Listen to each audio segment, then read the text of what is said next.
नारायण स्वरूप असून सुद्धा आपण स्वतःला जीव समजायला लागलो, देह समजायला लागलो, मी अमुक गावचा अमका पदाधिकारी आहे असं समजायला लागलो.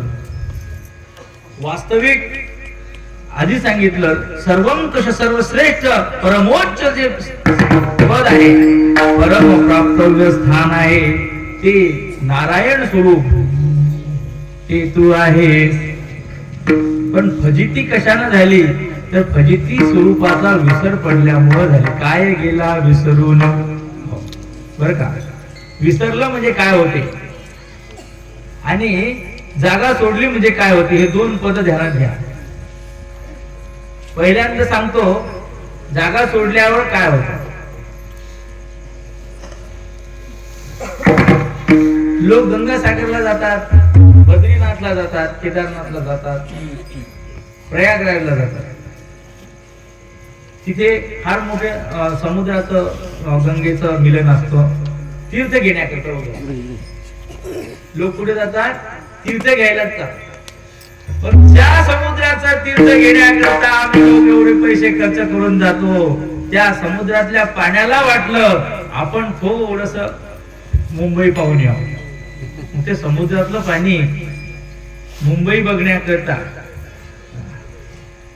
तुमच्या गुजरातला पण समुद्र आहे बर का, मग तिथे म्हणे चला मॅच बघून येऊ. ते पाणी समुद्रातून वाऱ्याच्या संसर्गानं लाटेच्या रूपानं बाहेर पडलं. कशासाठी, आपण थोडस फिरून येऊ, मुंबई पाहून येऊ म्हणून समुद्रातलं पाणी मुंबई बघण्याकरता समुद्रातून लाटेच्या रूपानं बाहेर पडलं. पण मुंबईत काही गेलं जाता आलं नाही, कारण मिठाच्या खाड्या त्या ठिकाणी केलेल्या असतात कारखानदारांनी. ते सगळं पाणी खाडीत पडलं. खाडीत पडल्यानंतर सूर्याच्या दाहानं ते पाणी आटलं आणि तिथे मिठाच्या मोठ्या लाद्या तयार झाल्या. जेसीबीनं त्या लाद्या तोडून ट्रक मध्ये भरल्या, ट्रक मध्ये भरून कारखान्यात नेल्या. कारखान्यामध्ये त्याचे मिक्सर मध्ये चूर्ण तयार केलं.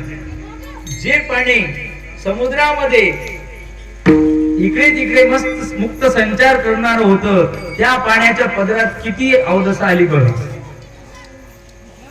कारखान्यात जाऊन मशीन मध्ये, मिक्सर सिस्टीम मध्ये त्याला चूर्ण व्हावं लागलं. अंगाची त्या ठिकाणी दाह झाला. एवढ्यावर भागलं नाही की बारीक झालेलं मीठ पॅकिंग करून तुमच्या होलसेल किराणा दुकानात आलं. होलसेल मधून किराणात आलं. किराण्यातून बाबू मिठाची पुडी आण. मग पोरगा गेला दुकानावर आणि त्याने दुकानदाराकडे मीठ आणलं. मग आईनं माऊलीनं ते किचन मध्ये ठेवलं आणि गॅसवर भांड ठेवलं, फोडणी दिली, तिखट आग आणि गरम पाणी उकळायला लागलं. आणि मग ते मिठाची पुडी हातात घेतली आणि ते मीठ घेतलं महाराज आईच्या हातात. त्या माऊलीनं मीठ हातात घेतलं तेव्हा मीठ लट लट लट लट घालायला लागलं. आणि मग ते माय नको टाकू मला याच्यामध्ये. जे पाणी समुद्रामध्ये मस्त मुक्त संचार करणार होतं, त्या पाण्यानं जागा सोडली. परिणाम उकळत्या भाजीत त्याला पडावं लागलं. अंगाची लाई लाई झाली. एवढ्यावर भागलं नाही, त्याचं पतन इतकं झालं की त्याला त्या ठिकाणी आणखी पोटात जावं लागलं. आणि अति अति अति अति नीच अवस्था त्या मिठाला कशानं प्राप्त झाली हो, त्यानं त्याची जागा सोडली. दृष्टांत आहे, जास्त डोकं लावायचं नाही. दृष्टांत काय, जागा सोडली की असं होते. एवढं मोठं तीर्थ असणार ते पाणी, पण त्यानं त्याची जागा सोडल्यामुळे त्याच्या पदरात टँक मध्ये जाण्याची वेळ यावी, तशी स्थिती तुमची आमची झालेली आहे. आपण आहे देव पण समजतो स्वतःला जीव. ज्यानं स्वतःच स्वरूप विसरला त्याच्या पदरामध्ये ही अशा अनर्थ त्या ठिकाणी पडतो. विठोबा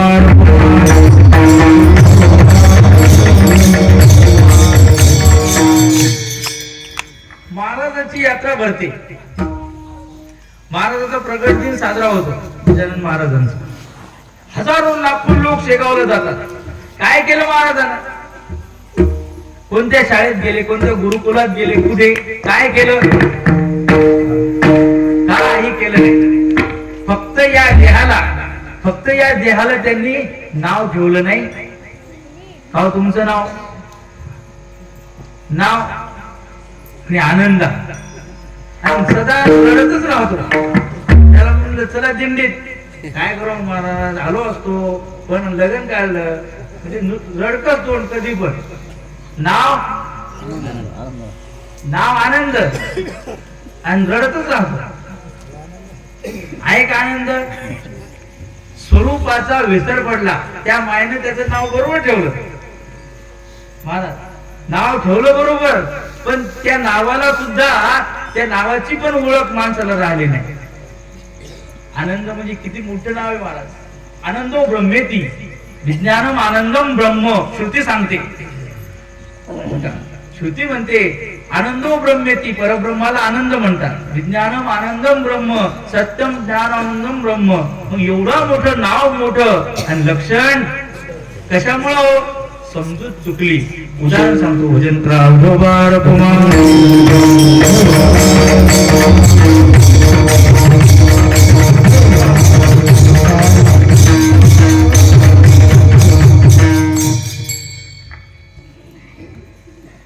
सीता मातेला रावणानं नेलं. मग रावणानं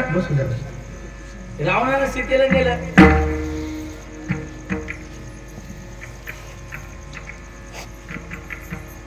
सीता मातेचा शोध घ्यायचा. शोध घ्यायचा म्हणून सुग्रीवाची साथ घेतली. सुग्रीवानं वचन दिल्याप्रमाणे सगळीकडचे देशोदेशीचे राजे आपले वानर बोलावले.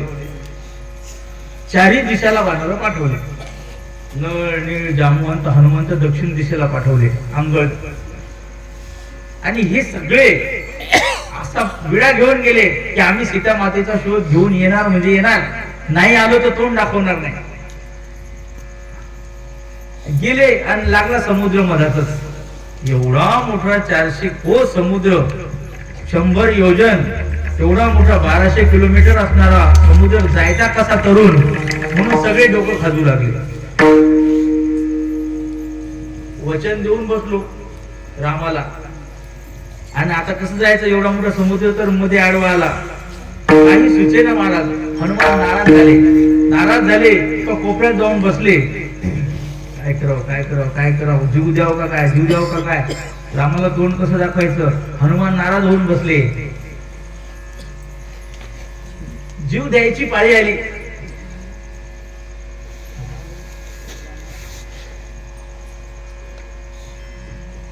पण त्यात एक जामवंत नावाचं असलो. तो जामवंत फार हुशार होता. प्रत्येक सल्ला त्याला विचारायचे. कारण म्हणतात लोक म्हणतात बरं आता सगळ्या तरुणाचा परमार्थ म्हाताऱ्याचं काही काम नाही. पण म्हातारे असल्याशिवाय जमत नाही बरं महाराज. वृद्ध वयोवृद्ध तपोवृद्ध ज्ञानवृद्ध आयुर्वृद्ध बरं आपल्यापेक्षा लय उन्हाळे त्यांनी पाहिलेले आहेत. त्यामुळं ते जामवंत मागच्या कल्पातला होता. सकाळी मी दरवर्षी पाहतो आमच्या झोपा होत नाही. माऊली महाराज इथं ते सगळं हे करून आपलं पारायणाला बसलेले असतात. 5 5 25 आपले मुलं मुली घेऊन. जिथे पारायण नाही जिथे विणा नाही तो सप्ताच नाही बरं का. पारायण असलंच पाहिजे. माऊलीचं ज्ञानेश्वरीचं पारायण असो गाथ्याचं पारायण असो पारायण व्हायलाच पाहिजे. आणि हे काम आताच्या पिढीला मान्य नाही. मग हे सगळं मी कशासाठी सांगतो. जे वयोवृद्ध मंडळी आहे हे नियम पाळतात. जामवंत त्या ठिकाणी हनुमानाकडे गेला आणि हनुमंताला म्हणतो काय गड्या. ते वयाने मोठे होते. काय गड्या असा काय बसला खाली मान घालून. मग त्याच जे हनुमंताच्या मनामध्ये जो संकुचित भाव होता न्यूनगंड होता. आपलं हे काम नाही एवढं मोठा समुद्र तोडून जायचं आपल्यात एवढी कुठे ताकद आहे असं त्याच्या मनामध्ये न्यूनगंड तयार झाला होता. ज्या हनुमंतानं जन्म झाल्याबरोबर सूर्याला धरायला गेला जो हनुमान, तोच हनुमान आता इथे रडत बसला. हे जामवंताला माहित होतं की याच्या अंगात लय ताकद आहे, फक्त याला याच्या ताकदीचं विस्मरण झालं.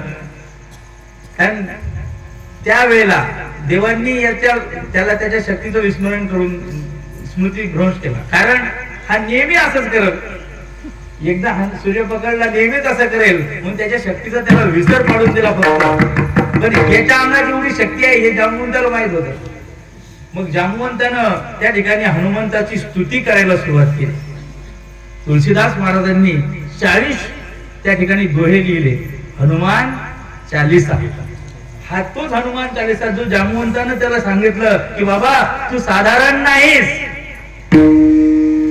जय हनुमान ज्ञान गुण सागर, जय कपीशति लोक उजागर, रामदूत अतुलित बलधामा, अंजनी पुत्र पवन सुत नामा. जय हनुमान ज्ञान गुण सागर, जय कपीशति लोक उजागर, अतुलित बलधामा,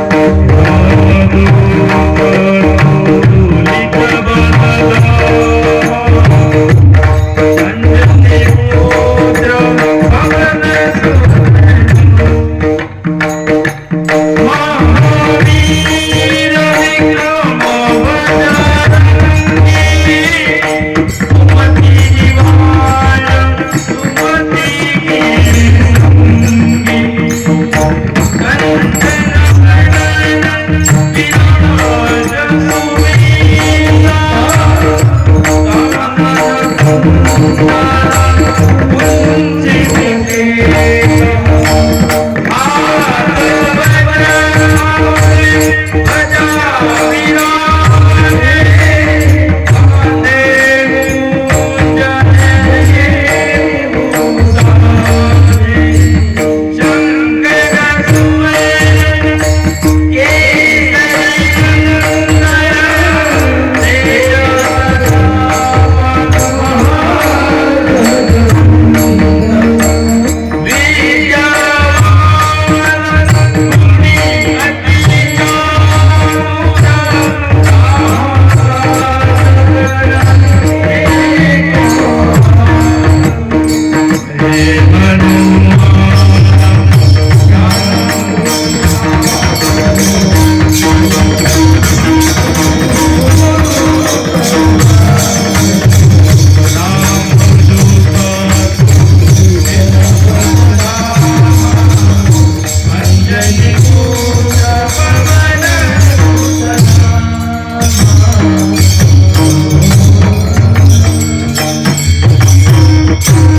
अशी स्तुती ऐकल्याबरोबर जय श्रीराम असं म्हटलं आणि हनुमंतानं विराट रूप धारण केलं. एकाच उड्डाणात 400 कोस समुद्र पैल फिरायला गेला. कुठून आली ताकद? जी ताकद त्याच्या अंगात सूर्याला पकडायला गेला होता तीच ताकद हनुमंताच्या अंगात कुठून आली हो? जामवंतानं फक्त त्याला स्मरण करून दिलं. गुरु काय करतात? फक्त सांगतात. श्री गुरूंनी सांगितले तूची ब्रह्म ऐसे, हे वचन धरून राहे दृढ विश्वासे. विठोबा कुमार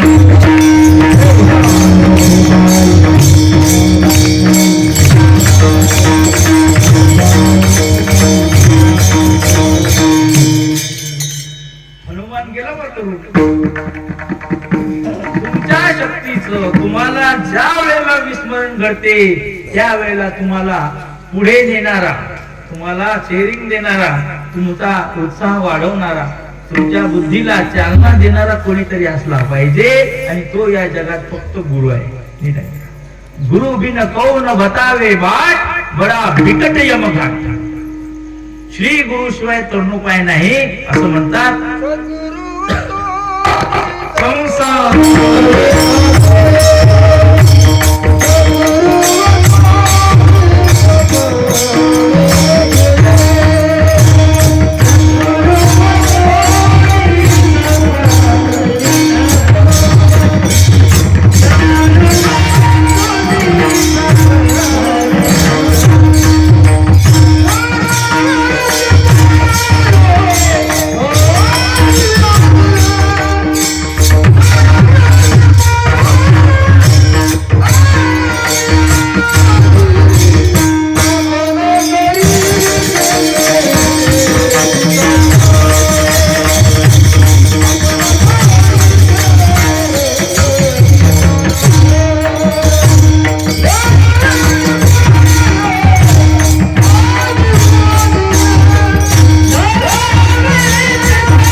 वेते पाय आधी आधी आधी म्हणजे करू.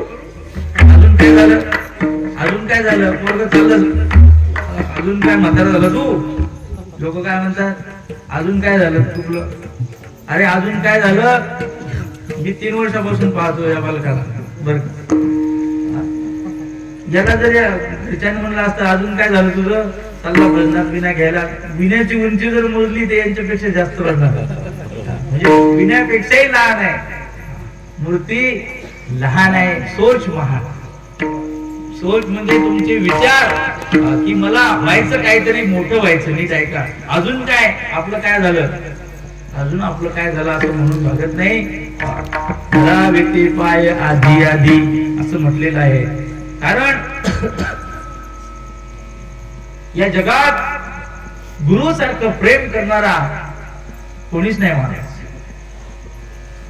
सगळे लोक स्वार्थानं बरबटलेले आहेत, जवळचे दूरचे सगळे. पण एक गुरुच असा तत्व आहे की या गुरुच्या मनामध्ये तुमच्याबद्दल कुठला स्वार्थ नसतो. समर्थ सद्गुरु गजानन बाबा एरवीच आपण म्हणत नाही की सगळ्या जगाबद्दल त्यांच्या मनामध्ये आत्मीयता असते.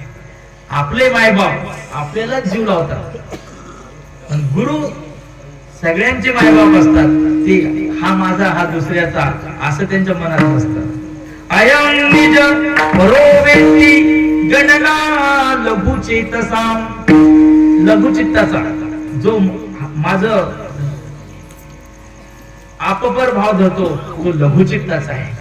उदार चरितानंतु ज्याचं मन मोठं आहे. वसुदैव कुटुंबकम, ही पृथ्वीच माझं कुटुंब आहे अशी त्यांची धारणा.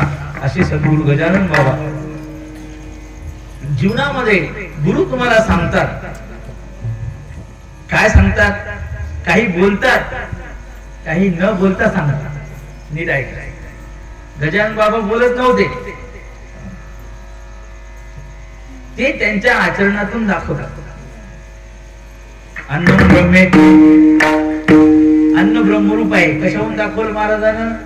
उष्ट्या पत्रावळ्या त्यातले शीत खाल्ले आणि सांगितलं बाबा या अन्नाच्या कणासाठी कुठेतरी लोक त्या ठिकाणी आसुसलेले आहेत. हे अन्न त्यांना मिळत नाही, तुम्ही वाया गमावता. अन्न ब्रह्मरूप आहे हे त्यांनी त्यांच्या वागण्यातून दाखवलं. हा देह नश्वर आहे याचा मोह धारण करू नका. मग या देहाकडनं असं काहीतरी काम चांगलं करून घ्या की या देहाचं सोनं झालं पाहिजे. या देहाचं सोनं झालं पाहिजे, नाहीतर माती तर होणारच आहे. श्री ज्ञानेश्वर महाराज म्हणतात काय होय भूमीचा बुंदा.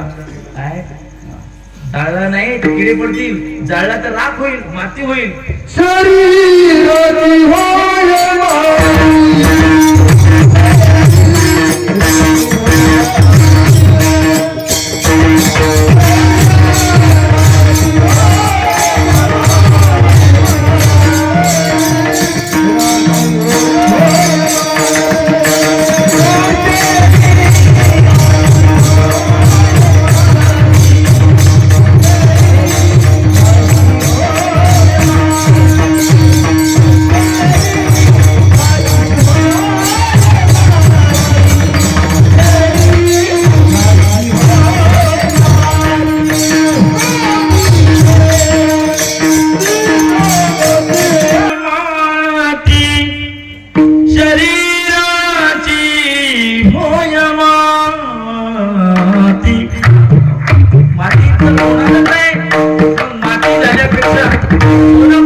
यात्रा भोवतील लोक, ज्या ज्या लोकांनी या शरीराचं ममत्व सोडलं, काय का अमरदास बाबा एकाच अंगावर झोपायचे 6-6 महिने.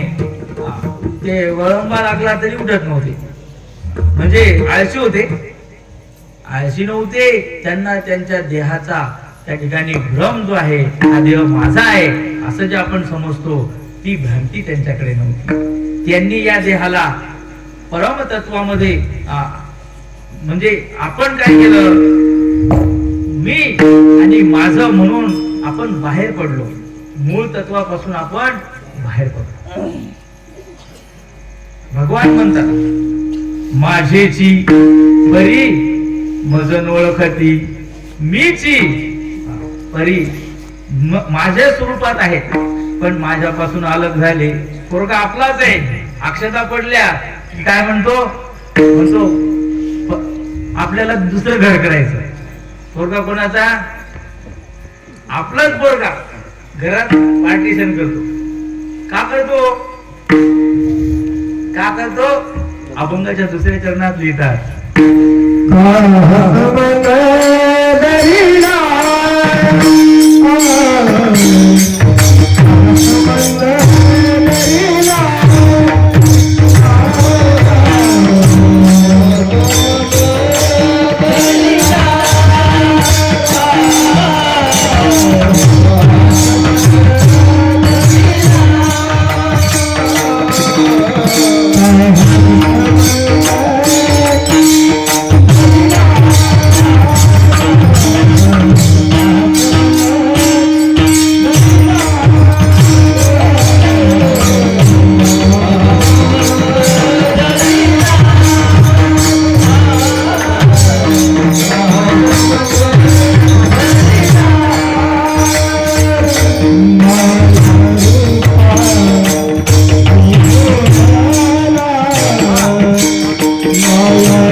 जागृत केलं. तू रे नारायण काय गेला विसरून. आता पहिल्या चरणातून आपण दुसऱ्या चरणात गेलो. विसरल्यामुळे काय होते सगळं पाहिलं. पण आहे आपलाच आहे, पण आपल्याला तो परका झाला. आपलाच पोरगा घरात भिंत घालतो. तुमच्या बायकोचं माझ्या बायकोचं पटत नाही. कशाने झालो? माया रूपासी भुलला आधी होता बरा. परिया माय म्हणते पहिलं चांगलं होतं पोरग, पण आता बोट मोडते. कशामुळे? हिच्यामुळे झालं म्हणते सगळं. आधी होता बरा. माया रूपासी भुलला अभंगातून सांगतो बरं का. माया रूपासी भुलला म्हणजे ही जी माया आहे ही जे नाही ते दाखवते. जे नाही आवरण विक्षेपवती असं तिला म्हटलेलं आहे त्याच्यावर आवरण करते. विक्षेप म्हणजे विपरीत दाखवते. जे आहे तसं दाखवत नाही, मग विपरीत दाखवते. जे भाऊ सख्खे भाऊ होते ते रोज सांगू म्हणते तुमच्या भावाला असं, तुमच्या भाऊ तसा, तुमची माया अशी, तुमची माया तशी, तुमचा बाबा. मग हे ऐकून याच्या मनावर काय होतं? परिणाम होतो आणि तो मग सरळ घरातून पार्टिशन करतो. व्हायला निघतो. माया रूपासी भुलला. देव म्हणतात समुद्र असत.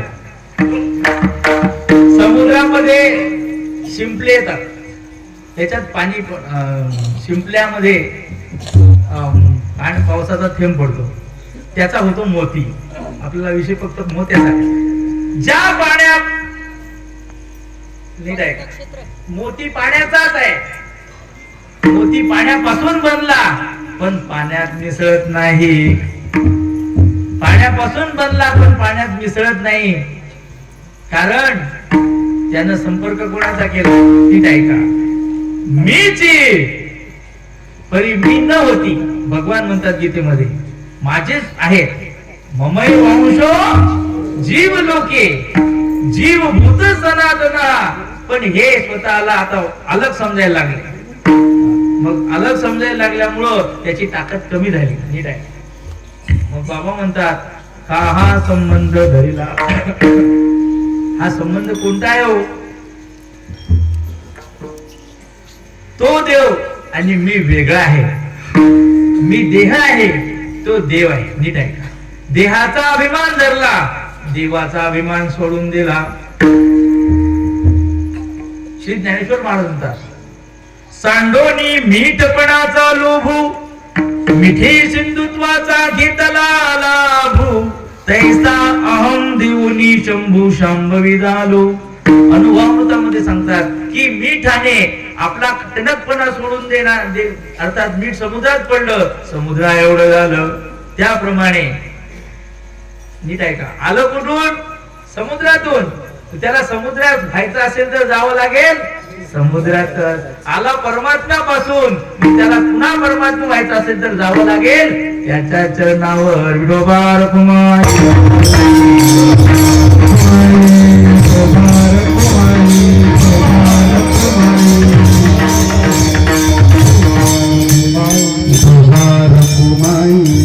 मग संबंध निर्माण केला. काय संबंध केला?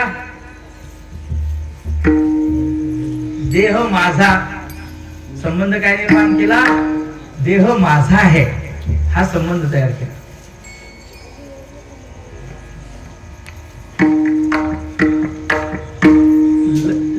काही बी झालं तरी माणसाची देहात्मत्व भ्रांती जात नाही.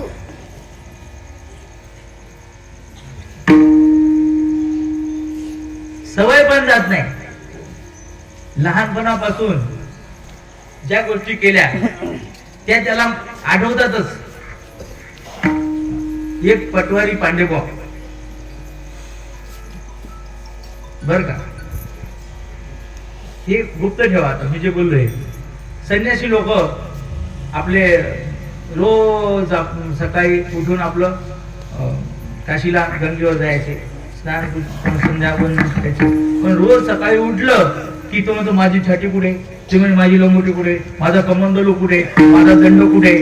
इतकी तारांबळ व्हायची, इतकी तारांबळ व्हायची, इतकी तारांबळ व्हायची. शेवटी एक जण म्हणला पहारा ठेवू आपण. रोज आपलं सामान इकडे तिकडे का होते, अरे तो माझा कमंडलू आहे, अरे तो माझा तिकडे. मग हे कोण करते म्हणून एका जणाने पाळतच ठेवली.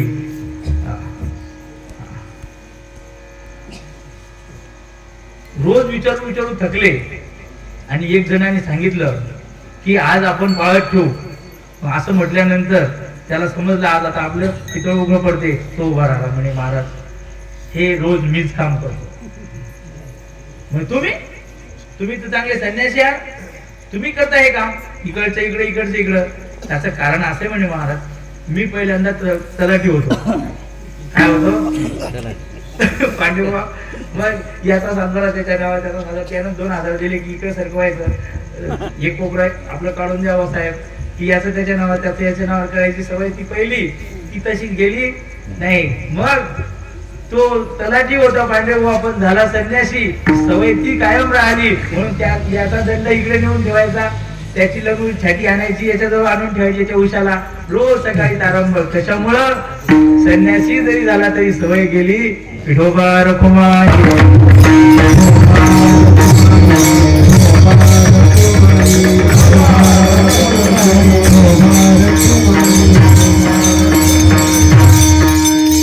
महाराज अभंग आहे काय?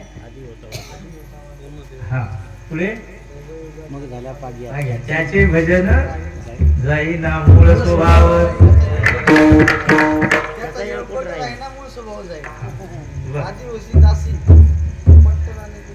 आधी होती दासी पट्टराणी केले तिसे, तिचे हिंडणे जाईना जाईना मूळ स्वभाव जाईना.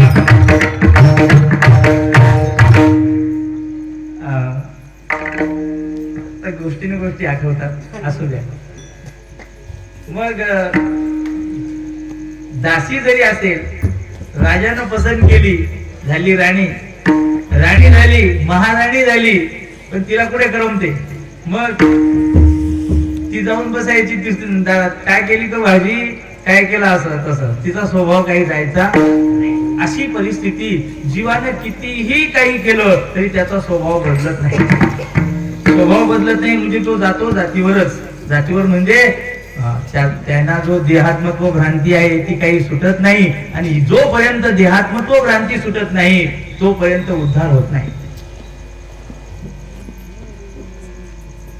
दादा महाराज, विना जोशी, साखरे महाराज हे काशीला गेले. काशीला गेल्यानंतर ते वेदांती होते. पण ते वेदांती असल्यामुळं तिथे ते वेदांताचा पाठ सांगत. नंतर नंतर पुढे पुढे तिथले पंडित लोक काय म्हणले, ओ विनायकराव, हे तुमचं वेदांत प्रवचन बंद करा. तुम्ही जर आता उद्याला जर असं हे तुमचं असं असेल तर आम्ही तुम्हाला मारून टाकू. बापरे. दुसऱ्या दिवशी दादांचं प्रवचन वेळेवर सुरू झालं. नीट ऐका. ऐकलं नाही तुम्ही, आम्ही तुम्हाला दंड देऊ, आम्ही तुम्हाला मारू. तेव्हा दादा काय म्हटले, खुशाल मारा. काय म्हटले, खुशाल मारा. तुम्ही ज्याला मारणार आहात तो मी नाही, आणि जो मी आहे त्याला तुम्ही मारू शकत नाही.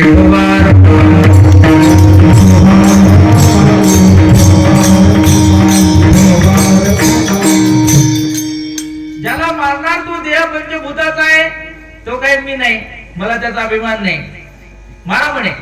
आणि जो मी आहे, आत्मस्वरूप आहे, नैनम छिंदंती शस्त्राणि नैनंदती पावत नचैनं क्लेदयन्त्या पूर्ण शोषयति मारुतः.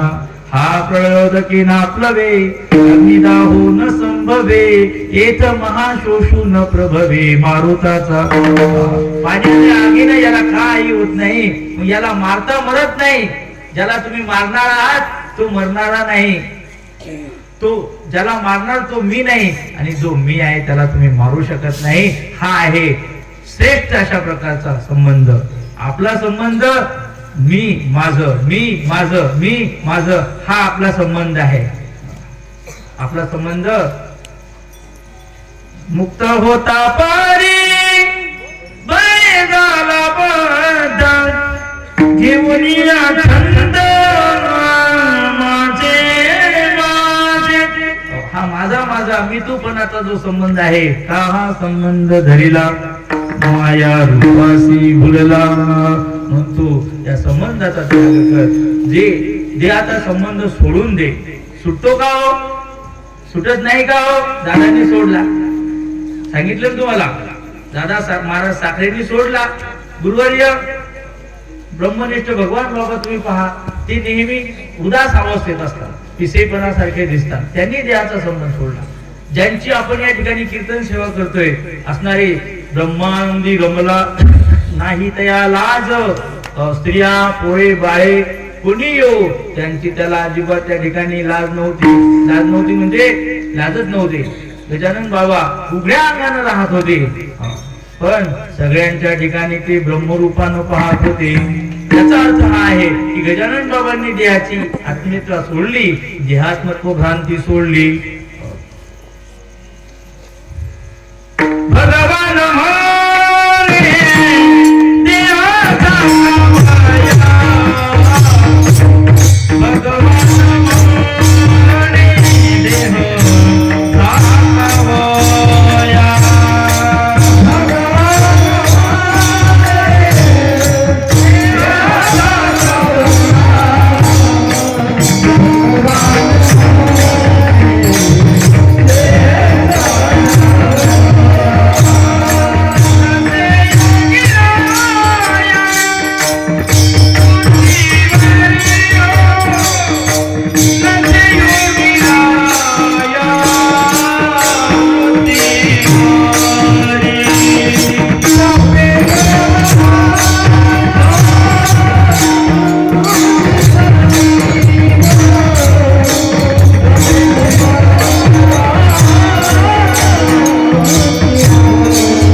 भगवान म्हणे देह झाकावया नसे योगी राया वृत्तीवरी काहा संबंध धरिला.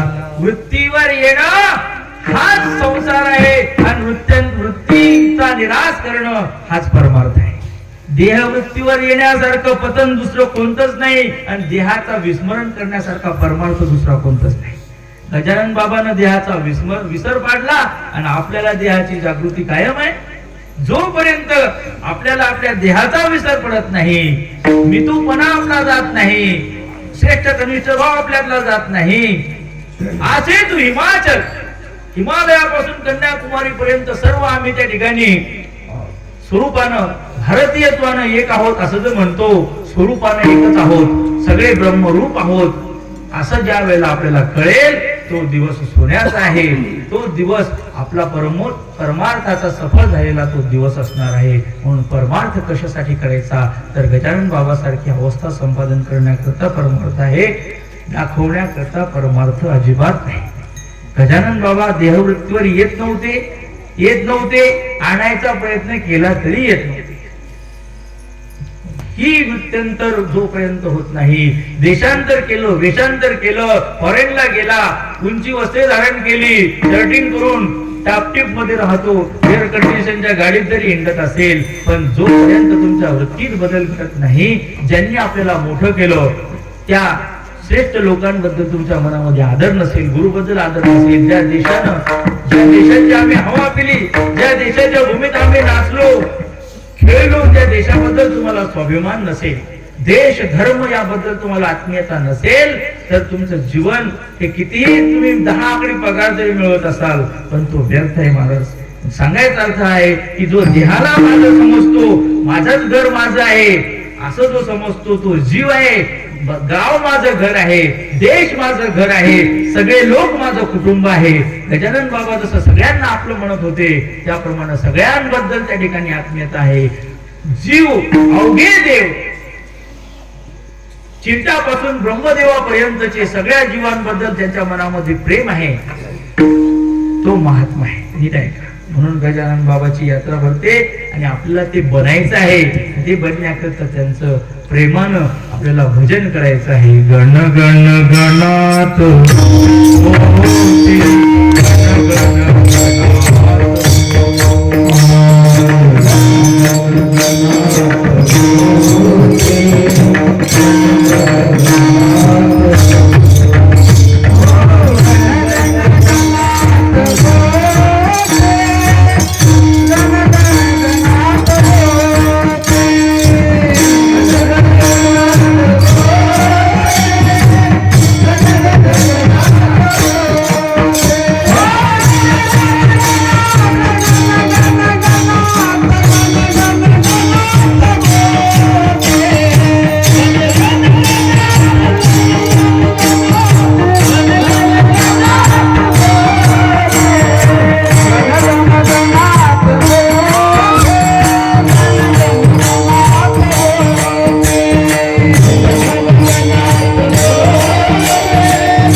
साधना जी जोपर्यंत साधना आपल्या अंगी येत नाही, ती साधना सिद्ध करण्याकरता त्या महापुरुषानं जे भजन केलं ते भजन आपल्याही चित्तामध्ये त्या ठिकाणी करायला हरकत नाही. अशा प्रकारचं हे भजन चित्तामध्ये धारण करून हा देह माझा आहे असं न समजता हा देवाचा आहे. देव माझा मी देवाचा हीच माझी सत्यवाचा, अशा प्रकारची भावना असावी. का संबंध धरिला माझा आणि देह माझा असा जो संबंध आहे हा सोडून दे. आणि बाबा म्हणतात करी रे आठव मूळ तुझा तुझी भाव. हे बाळा, बाळा म्हणण्याचं कारण लहान मुलासारखा करतो, अज्ञानी माणसासारखा वागतो म्हणून म्हणतात बाळा. बाळा कोणाला म्हणतात? ज्याला कळत नाही त्याला बाळा म्हणतात. पण भगवान म्हणे बाळा पाहे सावधान कळा. तू हे पहा की तू तुझं स्वरूप काय आहे आणि तू चाललास कुठे. आलासी कुठूनिया जासी कवण्या रे गावा. मग तू कुठून आला? कोहम कथविदम जातम को वै कर्तस्य विद्यते.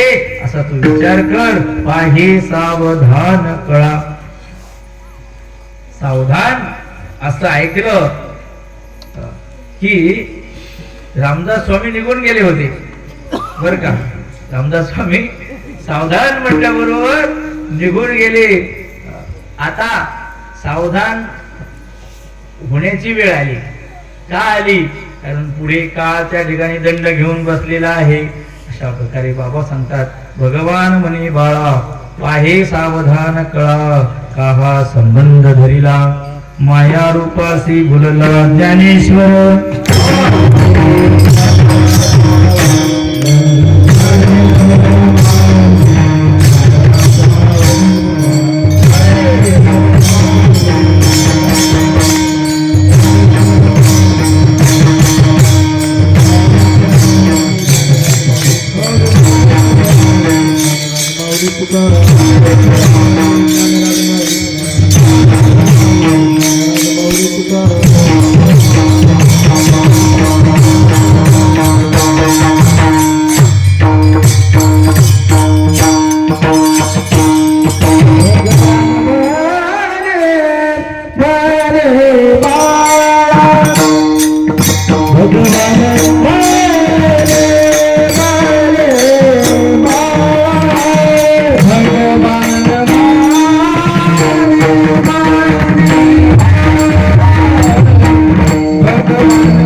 भगवान म्हणे बाळा सावधान का हा संबंध धरिला माया रूपासी भुलला तू रे नारायण नारायण आहे देहाच्या संगतीनं तू जीव झाला संबंध सोडून दे नारायणाची ओळख करून घेण्याकरता तू सदुसंतांना शरण जा अशा अर्थात गुरुवर्य भगवान महाराज यांच्याशी अभंग गाथेतील हा अभंग झालेली सेवा गजानन बाबांच्या चरणी तुम्हा संत श्रोत्यांच्या चरणी समर्पित करून गुरुवर्य भगवान बाबांच्या चरणी समर्पित करून याच ठिकाणी विराम द्यायचा आहे. न्यूनते पुरते अधिकते सरते करून घ्यावे तुम्हा संता ते विनवित से विठोर जय जय